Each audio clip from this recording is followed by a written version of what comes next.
জনপ্রিয় পানীয় তালিকায় চা, কফি, কোল্ড ড্রিঙ্কের পাশাপাশি এক নতুন নাম যোগ হয়েছে বাবল টি। এটি বোবা টি বা ব্ল্যাক পার্ল টি নামেও পরিচিত।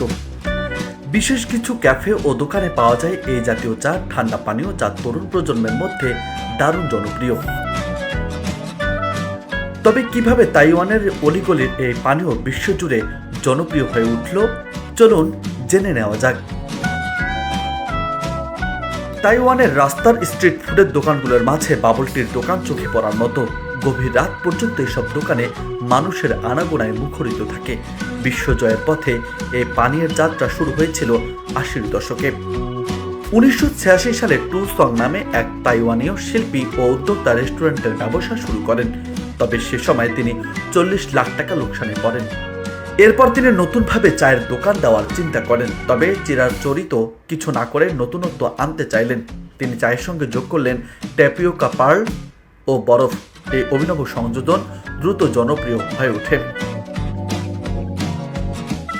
কিন্তু সমস্যা সৃষ্টি হলো সাধারণ স্ট্র দিয়ে এই পানীয় পান করা সম্ভব ছিল না, কারণ এতে থাকে ট্যাপিওকা পার্ল চিবিয়ে খেতে হয়। তাই তিনি বিশেষভাবে মোটা স্ট্র তৈরি করালেন। এভাবেই 1986 সালে বিশ্বের প্রথম বোবা মিল্ক টির দোকান হানলিন যাত্রা শুরু করে। বর্তমানে হানলিনের প্রায় 80টি শাখা বিশ্বজুড়ে ছড়িয়ে পড়েছে। বাংলাদেশেও বাবল টি কম জনপ্রিয় নয়। তবে কিভাবে তৈরি করা হয় এই বাবল টি? নামের সঙ্গে টি থাকলেও এটি বানানোর পদ্ধতি সাধারণ চায়ের মতো নয়। এতে চায়ের সঙ্গে ট্যাপিওকা পার্ল ও বরফ মিশিয়ে এক ধরনের রেসিপিতে তৈরি করা হয় পানীয়। সময়ের সঙ্গে বিভিন্ন দেশ ও ব্যবসা প্রতিষ্ঠান তাদের সৃজনশীলতা দিয়ে নতুন নতুন ফ্লেভার তৈরি করেছে, যা বাবল টিকে আরও বৈচিত্র্যময় করে তুলেছে।